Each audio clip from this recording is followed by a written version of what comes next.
Hello guys, welcome to i-tutor IAS Academy. In today's session, we will start with the 10.5 MMBC005, the students distribution. We studied the sampling distribution of the mean in section 14.2 above, where we showed that if the population distribution is normal, then the distribution of the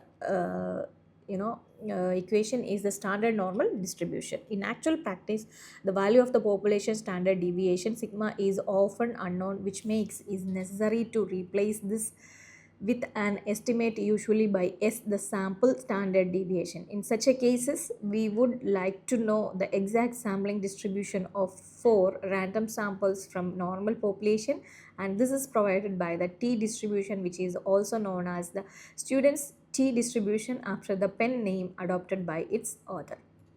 The concept of the T statistics: if X is a random variable having the standard normal distribution and Y is a random variable having a chi-square distribution with V degree of freedom, and if X and Y are independent, then the random variable T is equal to X divided by square Y divided by V, has a distribution called the T distribution or the students distribution with the V. This is not called V. You can you just search the word degree of freedom. So here is one chart is here, the T distribution with the different degree of freedom. And as degree of freedom increase, the distribution comes closer to the standard normal distribution, and when the degree of freedom become infinitely large, the T distribution and the Z distribution become indistinguishable. And the T distribution in practice, if we have a random sample of size n from a normal population with the mean and the variance, then we know that the sample mean will be distributed normally with the mean and variance. This is all about the equation, so you just thorough with it and it will be more easy for you. This result is really useful when the sample size is not very large. As we have seen earlier, if the sample size n is large, the T distribution with a large degree of freedom can be approximated by the Z distribution.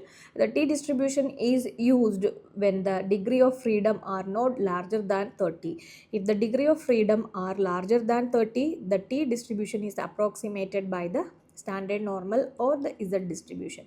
The T distribution is again extensively tabulated because it is used quite frequently. As it is a symmetrical distribution, only one tail is generally tabulated and the other tail values can be worked out by using this property of symmetry. And sampling distribution of the proportion. Suppose we know that a proportion P of the population possesses a particular attribute that is of interest to use. Example, a proportion P of the population prefer our product to the next competing brand. This also implies that a proportion 1 minus P of the population do not prefer our product as compared to the next competing brand. If we pick up one member of the population at random, the probability of success, the probability that this person will prefer our product to the next competing brand is P. If the population is large enough, then even if we make repeated trials which are considered to be independent, each with the probability of success equal to P. In such a case, if we make an repeated trial to pick up a sample of size n, the probability of X success in the sample is given by a binomial probability. The population is large enough, then even if we make repeated trials which are considered to be independent, each with a probability of success equal to P. In such a case, if we make an repeated trial to pick up a sample of size n, the probability of X success in the sample is given by a binomial probability distribution. So here is the equation, and you just go through this, it will more clear. And activity D and activity E is here. Try to do this and it will help you for your more understanding. And next one is interval estimation. Suppose we want to estimate the mean income of a population of household residing in a part of a city, we might proceed by picking up a random sample of 100 households from the population and calculate the sample means and the mean income of the 100 sample household. In the absence of any other information, the sample mean can be used as a point estimate of the population mean. However, if we also want to convey the precision involved in this estimation, we need distributions to give the standard error of the mean. As we have seen in section 14.2 above, the standard error of the mean depends on the population variance and sample size. The lower the standard error of the mean, the greater is the confidence on the correctness of our estimation. This process is further refined in interval estimation, wherein we present our estimate as an interval and quantify our confidence so that the true population parameter is contained by the estimated interval. The confidence level.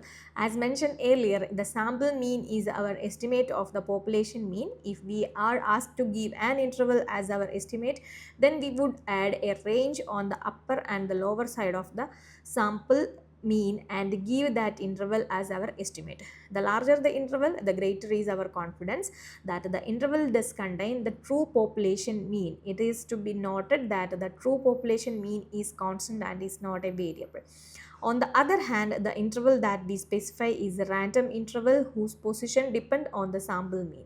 An example also here. The confidence level therefore may be defined as the probability that the interval estimate will contain the true value of the population parameter that is being estimated. If we say that 95% confidence interval for the population mean is obtained by spanning 1.96 times the standard error of the mean on either side of the sample mean, we mean that we take a large number of samples of size n, say 1000, and obtain the interval estimates from each of these 1000 samples, and then 95% of these interval estimates would contain the true population mean.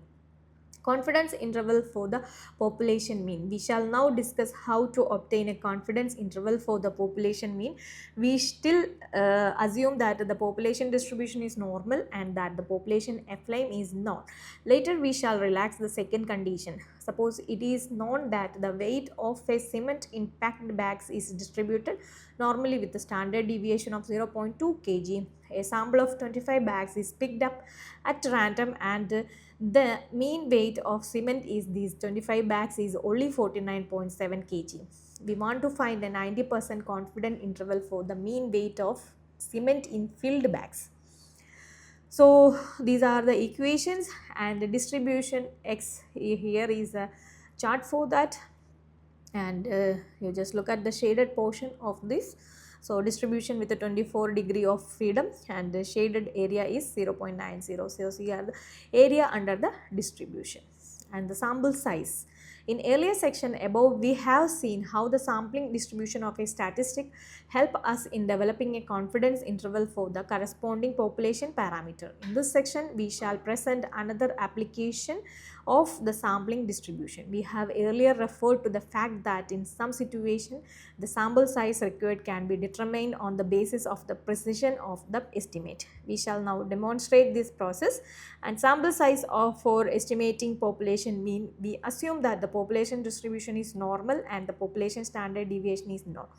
In such a case, the sample size required for a given confidence level and a required accuracy can be easily determined. We again take the help of an example. Suppose we know that the weight of cement in filled bag is distributed normally with a standard deviation of 0.2 kg.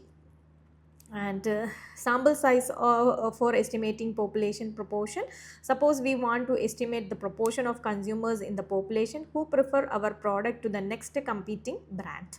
How large a sample should be taken so that the population proportion can be estimated with plus or minus 0.05 with a 90% confidence level.